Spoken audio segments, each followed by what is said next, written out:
Bé, doncs ara ja pràcticament l'estic acabant, només em queda la mica de la cua i llavors hauré d'acabar aquest trosset d'ala d'aquí, però ja el tinc tot fet. Ara aquí doncs, bueno, ja es veu perfectament bé el que és la cara, el que passa que després doncs es tindrà que polir tots els fils, perquè al fer amb la tècnica d'afegir i treure, doncs clar, he anat posant fils i s'he anat traient.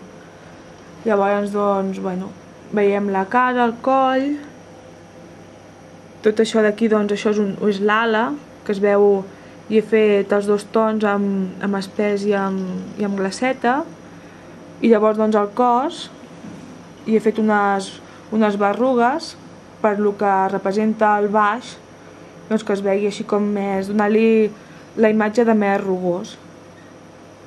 I ara doncs això, ja estic acabant. Bueno, però vostè ens ha explicat exactament què és aquesta figura, o no? Ens ho ha dit o no? Això és un drac i aquest any doncs serà el punt de llibre que obsequiarà l'Associació Catalana de Puntaires, perquè cada any per Sant Jordi doncs l'associació dona amb el butlletí un punt de llibre de col·lecció. Llavors doncs durant molts anys s'ha fet diferents figures dels Sant Jordis, s'ha fet un llibre, s'ha fet punts de llibre amb una rosa o amb diverses roses, amb diferents tècniques, i llavors aquest any doncs vam tenir la idea de fer un drac, perquè mai es havia fet la figura d'un drac per fer el punt de llibre.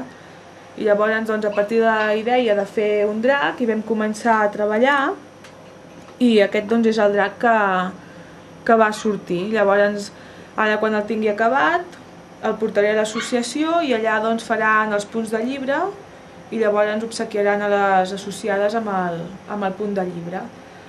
Aquest punt de llibre, doncs, bueno, una vegada vam tindre la idea, el senyor Jordi Sebastià ens va fer el dibuix del drac, que és idea seva, i llavors a l'adaptació a poder fer en punta el coixí i el picat, el va fer la Roser Boronat de l'Arbós. I a partir del patró que la Roser em va fer, doncs jo he treballat i estic fent la punta. I ara doncs ben bé ja em queda cabal.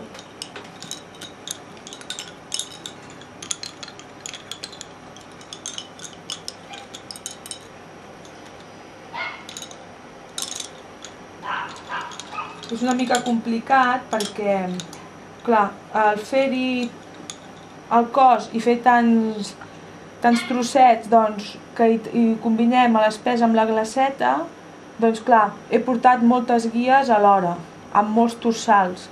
Llavors, clar, no el pots fer d'una tirada, sinó que has d'anar fent una porció, passar-hi el torsal, ajuntar-lo amb l'altra porció i així anar fent tot el que és el cos i el dibuix. Llavors ha sigut una mica entretingut per aquest hàndicap que he tingut.